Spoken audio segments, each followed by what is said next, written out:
Okay, I got the rocker arm off. This little piece of wire here is what holds these push rod tubes in place. These tubes here. Eesh, there's a lot of oil in there. Yucky.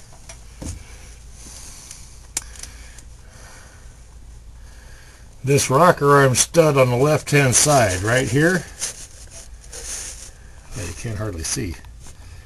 That rocker arm stud there wanted to come out with the bolt on top. Not a good thing. I had to put it back in, and that's what torque specs do, is that keeps things from moving around. If it's torqued to the right level, it doesn't back out, and it doesn't do anything else. So far, so good. And there's the little beastie. This thing fills up with oil through that little port, and the push rod goes up against this end. The camshaft rides on that end, and that's really smooth and nice and pretty. Not any abnormal wear on it. It's got this little ring from where the camshaft rubs on it, but if it were dished out or worn, I would worry about my camshaft. But since it's nice and square and straight, that doesn't seem to be an issue. In any case, I have to take that little circlip out of there, and I have a fancy little handy method of getting those out, because that little spring clip it is really under some tension, and if you're not careful, it has a tendency to go zinging across the room or through the parking lot or across the driveway or garage, and you never see it again. So I'll be right back. I'm going to go get my spring clip retainer tool when I take that thing out. Okay, I have my greasy rag. I've got the hydraulic lifter, and I'm going to take the spring retainer out. Now, to do this, it's really quite simple. I get my spring clip retainer, my flyaway preventer, so to speak. It's called a baggie. Put that in the baggie. Now, with my handy dandy little Leatherman's tool, I select a very small screwdriver. I find the ends of the spring clip, and I pop one end out like that, and I pop the other end out like that, and voila! Parts come out, oil stays in, and I have all the pieces. Isn't plastic wonderful? But just like that. Now, the problem with this one is that it had, there's the piston, there's the spring clip, that goes back in the bag.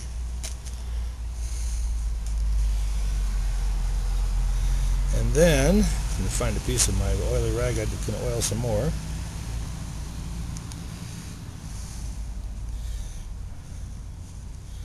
Then there's a little piston inside here that has to come out as well. Let's get this part cleaned off. Can you see this? Am I holding it up right?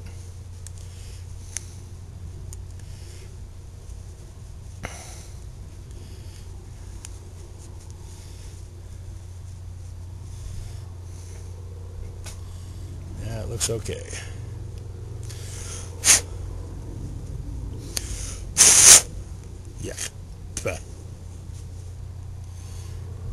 There's a little port in the side right there, and then the oil comes through this tube from the push rod.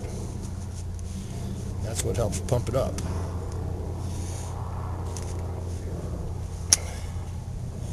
Now, that piece, I forgot how I got those out before.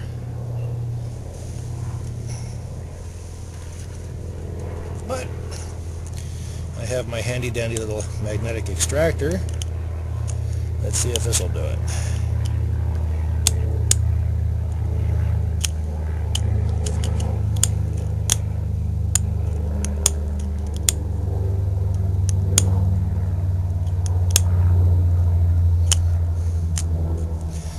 Oh, I think I have to relieve the pressure on that check valve in there.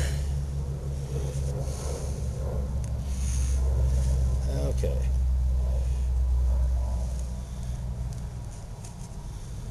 Here's a twig.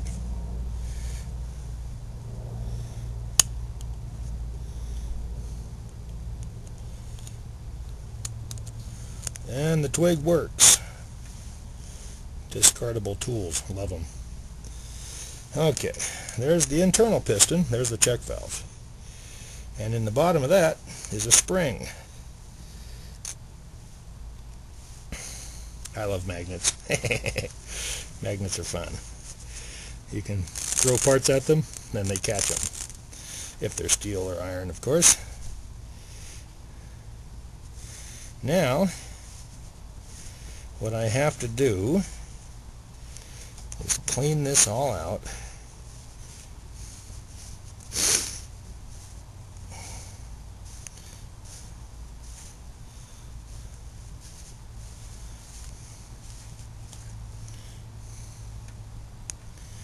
That looks good.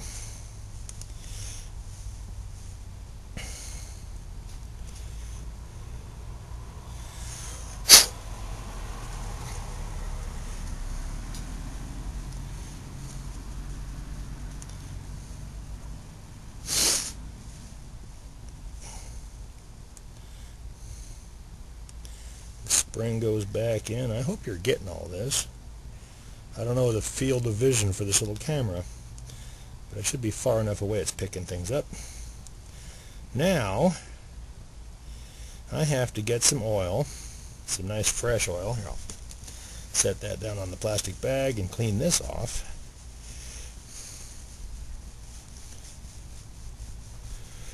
And fill this thing back up. And then comes the hard part. Because it's a check valve system, I actually have to compress the oil inside. Once I get everything stacked back in there and the oil in the bottom, I have to get it all stacked back in so that I can put the circlip, the little spring clip, back down. And that can be a problem.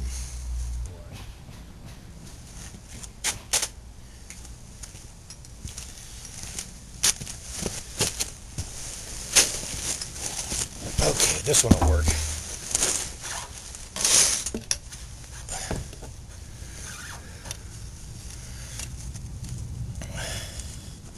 This one's got a smaller socket end than the other one. Yeah, this would be a lot easier with the proper tools.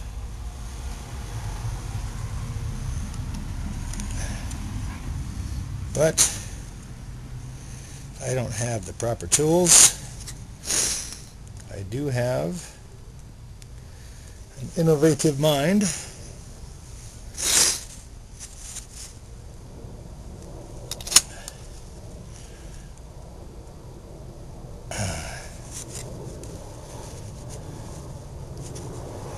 Just looking proper, looking good. Let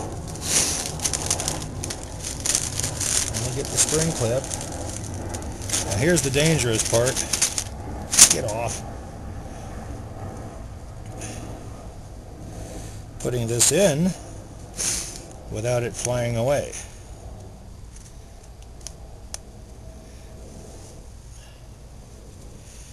got it mostly in. I just have to push it down, make it snap. There we go.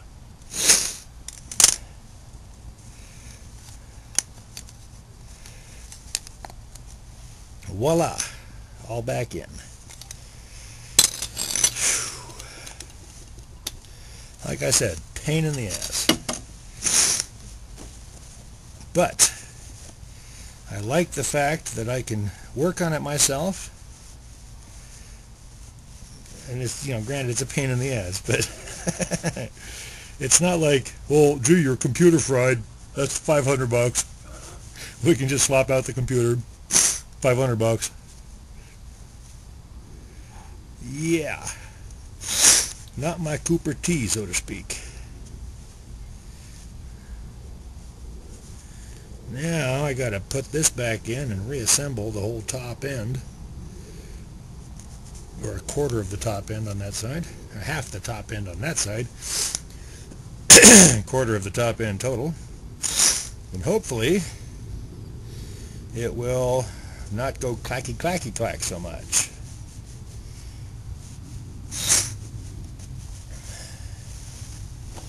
All right.